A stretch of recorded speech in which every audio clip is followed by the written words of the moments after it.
It's the Brad and John Show. May 14th, this is the C Block, May 14th, 2025. C Block, which means we started right around 7:45. Okay, two things to talk about this block. First off, KDHX and then David Hogg. Okay, KDHX. Did you see the article in the Post-Dispatch yesterday? I saw the headline. I didn't read it, though. Essentially, the headline, I didn't read it either because I don't have the access to the Post-Dispatch that you do.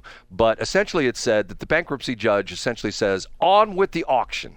Now, I've tried to get involved with this personally, and a friend of mine, I've mentioned this, I've got a couple friends that are very much, or at least they used to be very much involved with KDHX, gave lots of money through the years and now feel betrayed by what's happened to the station with the board and the whole bit. That's a whole nother story. But I was given the name of an attorney who's working on this case.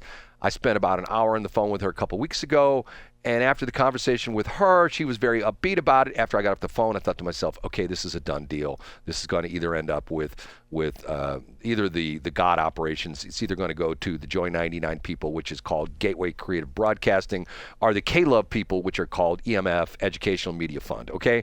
Because the bankruptcy judge has essentially said, on with the sale. And why this is sort of important is they're going to essentially bypass the fact that the board of KDHX cooked the books and changed the rules and made it to the point where they dismissed all the associate board members who were the disc jockeys and things like that. And they just said, we're just going to declare bankruptcy. And once again, a very unusual bankruptcy. Unfortunately, I've been on the receiving end of probably 20 plus bankruptcies in my career in being in business. I don't think I've ever gotten a penny from any company that's gone bankrupt on me. I don't think I've ever gotten a penny.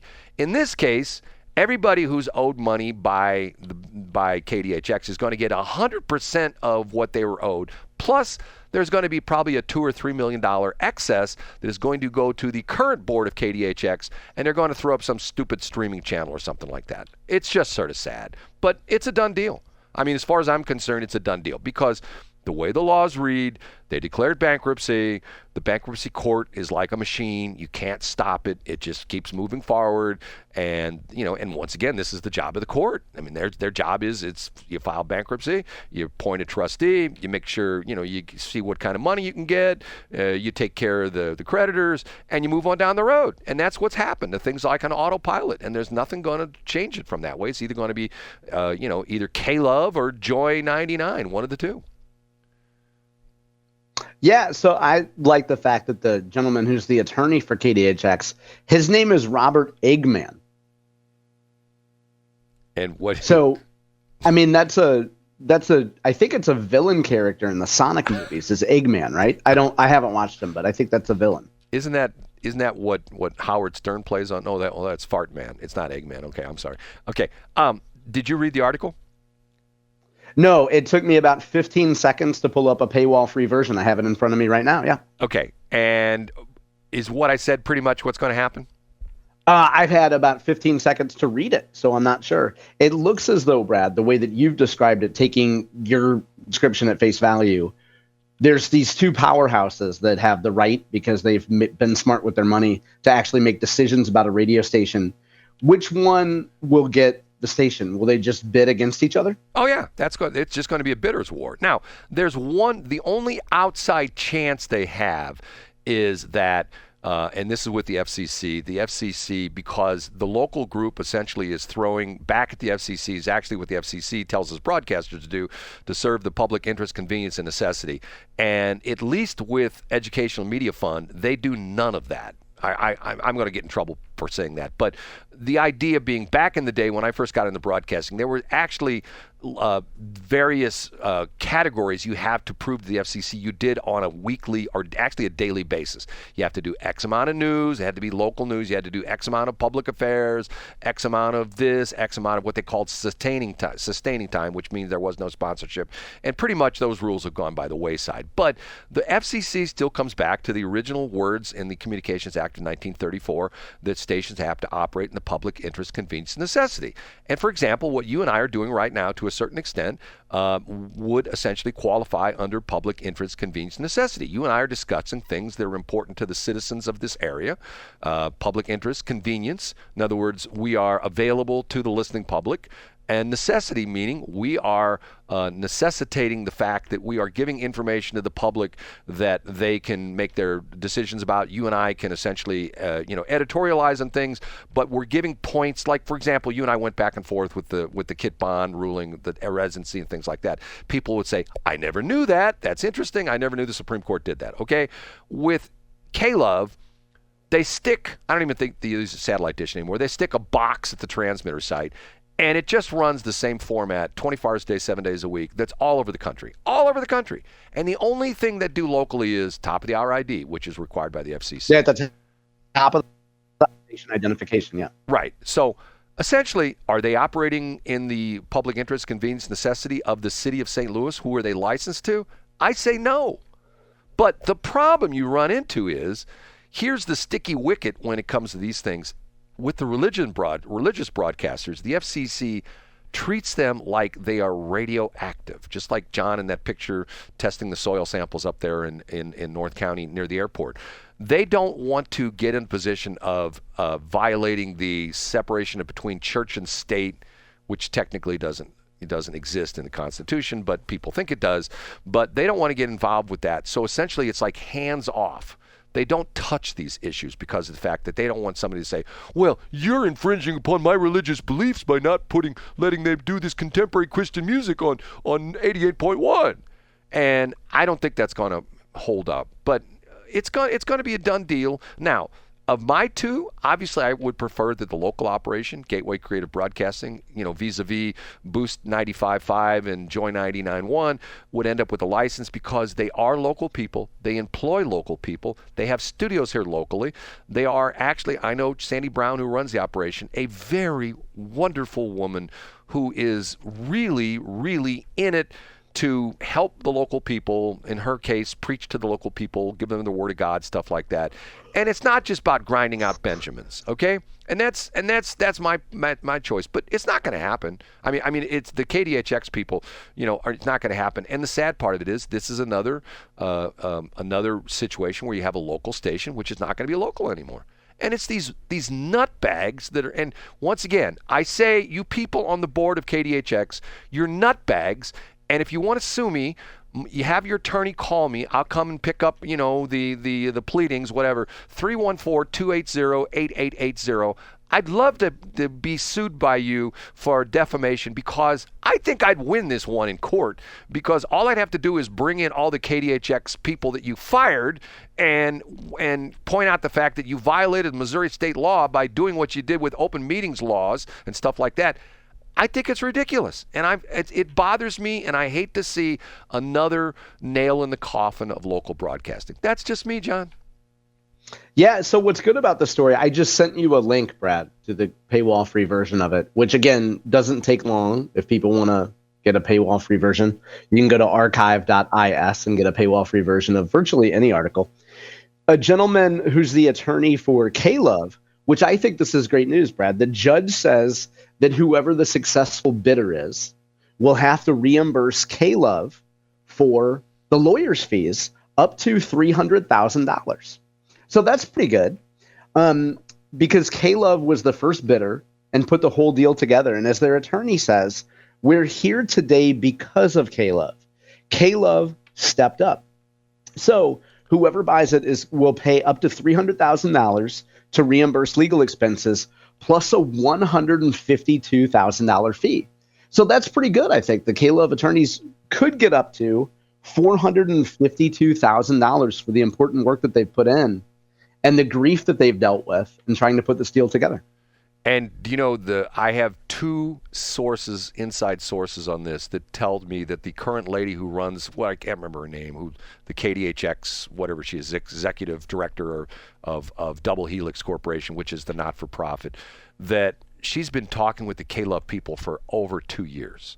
That this was like a setup from the word go. Yeah, that's a pretty good plan then, isn't it, Brad? Well, once again, the crazy thing about it is, It's sort of like see, there's similarities between this and KWMU. It's like there's pieces of the puzzle that are missing and nobody will ask the question. And the question is, okay, you owe $2 million. Let's say, and I think that the latest bid that Gateway Creative, which is Joy 99, I think they bid like $5.3 million. Okay, so you take the $5.3 million and you pay off all the creditors. So there's $2 million. It leaves, let's just be, round it off, say $3 million excess money. And it goes to the current board of Double Helix. And when they're asked what they're going to do with that money, they say, oh, we're going to move forward with the goal of KDHX. Okay, what's that? Well, we're going to move forward with the goal of KDHX. And what's that? Well, we're going to move forward with the goal of KDHX. Get what I'm saying, John?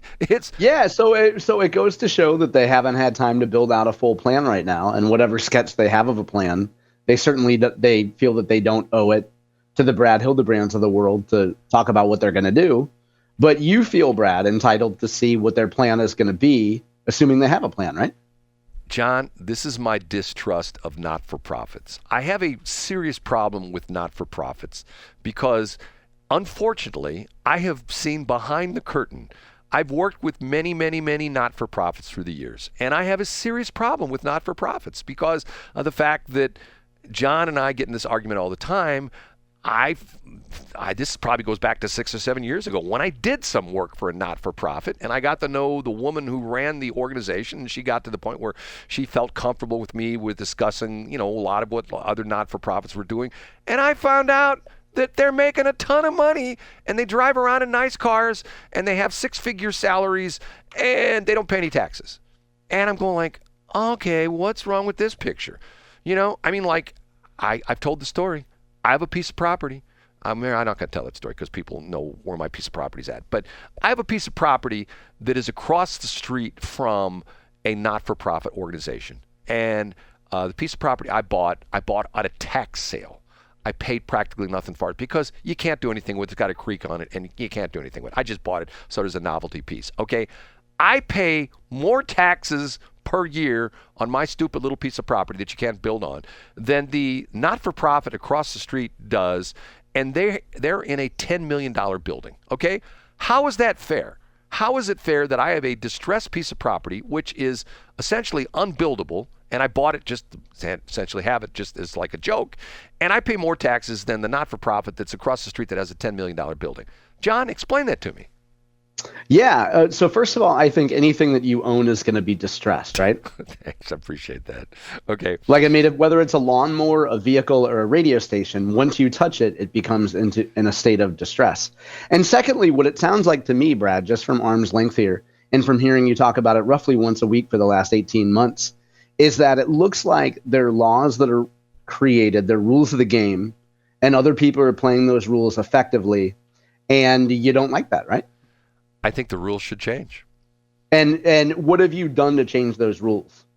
I've talked to various lawmakers, and they laugh at me. Okay, and they take your call, and they listen to you, I'm sure. No, they don't. Okay, there you go. Okay. Last thing to talk about today, David Hogg. Do you know this crazy story? No, I don't. I haven't heard anything new since the last time you updated me on it. This is actually fascinating. David Hogg is the Parkland guy, and once again, some people claim he was not there during the shooting. He was on a day off or something like that. Anyway, he's the guy that's become this anti-gun guy. He's now 25 years old, and he got elected as vice chair of the Democratic Party, and he goes bizarro nutso on the Democrats, and he starts talking about how his thing is he's going to get a bunch of young Democrats who are going to primary the old Democrats in the House and the Senate, okay? And if the Republican or the Democratic committee is not going to put up the money to primary these people, he's got his own action fund, his own political action fund, his own political action committee with a fund that he's going to spend up to $20 million to primary these old fogey Democrats. He's actually going against the Democrats. Guess what came out yesterday, John? He's making a bunch of money from it. The Democratic Party said, when David Hogg got elected, we made a mistake the way the election was being held, so we're going to have to rescind that election and redo it over again. Oh, so he could get the boot, is what you're saying. Could get the boot. He will get the boot. That's why they're doing this. And the irony of this is the Democrats who have made fun of Donald Trump because Donald Trump saying, "Oh, the election was rigged. The election was rigged." They're rigging their own election to essentially kick him out. They're coming back and now saying, yeah, you know that election when David Hogg got elected? You know what? We went back and this is the part of the story. We went back and read the bylaws and we conducted that election against the bylaws. So we have to nullify the results of that election where David Hogg was elected and we have to have a new election. Yes, David Hogg will be on the ballot and so will 6 or 7 other people. But you know what? We want you to take a long, hard look at who you really want to be the vice chairman of the Democratic Party. Get what I'm saying, John? Yeah. So do you think that this is Democrats maybe coming to their senses a little bit or not? To me, it's once again, it's the rules of the game. And if you don't like the results, you just change the rules, right? Yeah, there's nothing wrong with that. I mean, and good for Democrats, right? Because they don't want to see their incumbents lose. You know, things like this, I read these stories and I think to myself, I can't believe this. So he's going to, I mean, we watch what's going to happen because you know darn well the Democratic Party is going to say to all their members, hey, you know that David Hogg guy, we made a mistake. He got elected. We don't think he's the right guy. Of course, they're not going to say this in public. They're going to, send out a, confidential email or they're going to do I got you. And they're going to, tell all their members who vote in this, I think it might be a good idea to take a long, hard look at the other candidates who are on the ballot when we redo the election. Okay? Now, let's say, Brad, I just got a note from KLOVE, and they say it's 8:00, and we got to read the station ID at the top of the hour. Is that true? Does KLOVE own us now, and it's 8:00? No, it's actually 7:00, and we live in Denver, John. That's what it is. Say goodbye, John. See you guys tomorrow.